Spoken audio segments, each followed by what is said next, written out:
Gibbon's Decline and Fall of the Roman Empire, Part 8. Chapter 2. The Internal Prosperity in the Age of the Antonines.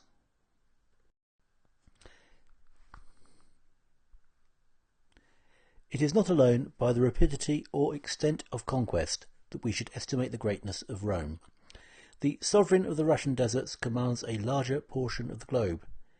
In the seventh summer after his passage of the Hellespont, Alexander erected the Macedonian trophies on the banks of the Hephaestus.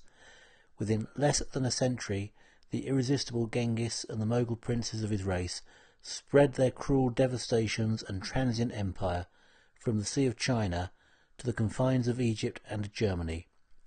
But the firm edifice of Roman power was raised and preserved by the wisdom of ages. The obedient provinces of Trajan and the Antonines were united by laws and adorned by arts. They might occasionally suffer from the partial abuse of delegated authority, but the general principle of government was wise, simple, and beneficent. They enjoyed the religion of their ancestors, whilst in civil honours and advantages they were exalted by just degrees to an equality with their conquerors. The policy of the emperors and the Senate, as far as it concerned religion, was happily seconded by the reflections of the enlightened and by the habits of the superstitious part of their subjects. The various modes of worship which prevailed in the Roman world were all considered by the people as equally true, by the philosopher as equally false, and by the magistrate as equally useful. And thus toleration produced not only mutual indulgence, but even religious concord. The superstition of the people was not embittered by any mixture of theological rancour, nor was it confined by the chains of any speculative system. The devout polytheist, though fondly attached to his national rites, admitted with implicit faith the different religions of the earth. Fear, gratitude, and curiosity, a dream or an omen, a singular disorder or a distant journey, perpetually disposed him to multiply the articles of his belief, and to enlarge the list of his protectors. The thin texture of the pagan mythology was interwoven with various but not discordant materials. As soon as it was allowed that sages and heroes who had lived or who had died for the benefit of their country were exalted to a state of power and immortality, it was universally confessed that they deserved, if not the adoration, at least the reverence of all mankind. The deities of 1,000 groves and 1,000 streams possessed in peace their local and respective influence. Nor could the Romans, who deprecated the wrath of the Tiber, deride the Egyptian who presented his offering to the beneficent genius of the Nile.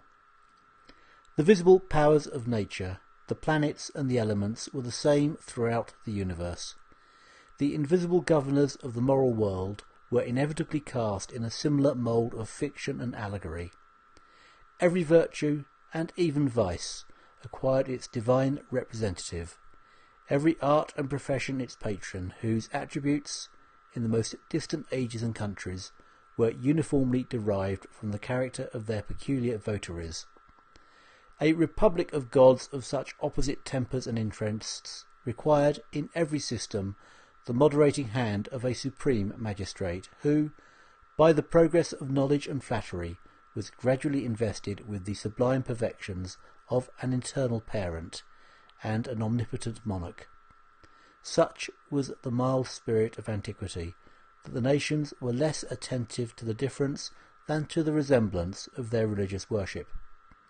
The Greek, the Roman, and the barbarian, as they met before their respective altars, easily persuaded themselves that, under various names and with various ceremonies, they adored the same deities. The elegant mythology of Homer gave a beautiful and almost a regular form to the polytheism of the ancient world. The philosophers of Greece deduced their morals from the nature of man rather than from that of God. They meditated, however, on the divine nature as a very curious and important speculation, and in the profound inquiry they displayed the strength and weakness of the human understanding. Of the four most celebrated schools, the Stoics and the Platonists endeavoured to reconcile the jarring interests of reason and piety. They have left us the most sublime proofs of the existence and perfections of the first cause, but, as it was impossible for them to conceive the creation of matter, the workman in the Stoic philosophy was not sufficiently distinguished from the work, whilst, on the contrary, the spiritual God of Plato and his disciples resembled an idea rather than a substance. The opinions of the academics and the Epicureans were of a less religious cast, but whilst the modest science of the former induced them to doubt, the positive ignorance of the latter urged them to deny the providence of a supreme ruler.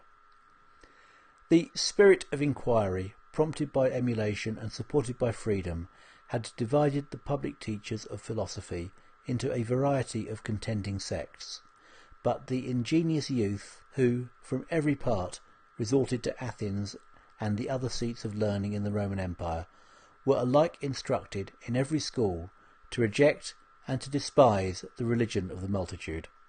How indeed was it possible that a philosopher should accept as divine truths the idle tales of the poets and the incoherent traditions of antiquity, or that he should adore as gods those imperfect beings whom he must have despised as men? Against such unworthy adversaries Cicero condescended to employ the arms of reason and eloquence, but the satire of Lucian was a much more adequate, as well as more efficacious, weapon. We may be well assured that a writer conversant with the world would never have ventured to expose the gods of his country to public ridicule, had they not already been the objects of secret contempt among the polished and enlightened orders of society. Notwithstanding the fashionable irreligion which prevailed in the age of the Antonines, both the interest of the priests and the credulity of the people were sufficiently respected. In their writings and conversation, the philosophers of antiquity asserted the independent dignity of reason, but they resigned their actions to the commands of law and of custom. Viewing, with a smile of pity and indulgence, the various errors of the vulgar, they diligently practised the ceremonies of their fathers, devoutly frequented the temples of the gods, and sometimes condescending to act a part on the theatre of superstition, they concealed the sentiments of an atheist under the sacerdotal robes. Reasoners of such temper were scarcely inclined to wrangle about their respective modes of faith or of worship. It was indifferent to them what shape the folly of the multitude might choose to assume, and they approached with the same inward contempt and the same external reverence the altars of the Libyan, the Olympian, or the Capitoline Jupiter.